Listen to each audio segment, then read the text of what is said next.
Hi. Now, the idea of escaping is scary, but this escape took guts of steel. Robert Smalls was enslaved by Henry McKee, and for some reason or another had taken a shining to young Robert. His mother didn't want Robert to get confused about his place and asked that he work in the fields and see the realities of life. When Robert turned 12, his mother asked that he be hired out as a laborer in Charleston. Laborers earned $16, and Robert would earn $1, and McKee would get the rest. Smalls worked a variety of jobs until he was able to work where his heart lied, at sea. He worked the Charleston docks as a longshoreman, rigger, sailmaker, and finally as a helmsman. The enslaved couldn't actually get that title, but Robert knew just about everything there was to know about the Charleston harbor. At age 17, he marries and hopes to buy their freedom, but has only raised 100 of the 800 needed, which frustrated him as it could take decades. In April 1861, the Civil War had begun, and Smalls was assigned to the CSS Planter, a Confederate military ship whose responsibilities were to survey the water, lay the mines, deliver supplies and troops. After being on the ship for a year, Smalls started formulating a plan of escape and told all of the enslaved working on board except one.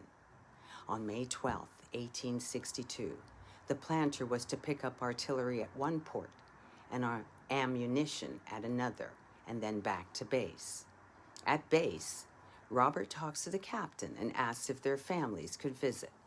The captain agrees if they are gone before curfew and departs for the evening. Shortly thereafter, the last 3 officers exit off the boat to sleep ashore.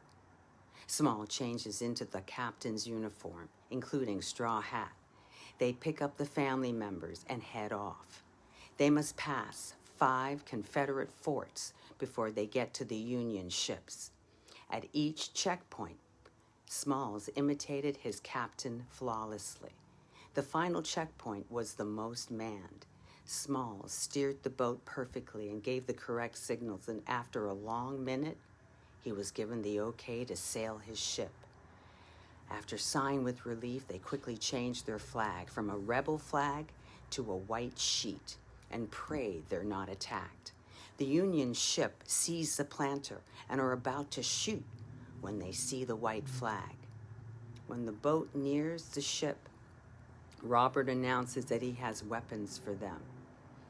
Robert Smalls, at 23, becomes a hero and is free, and one of the reasons President Lincoln enlisted black men to fight for the Union.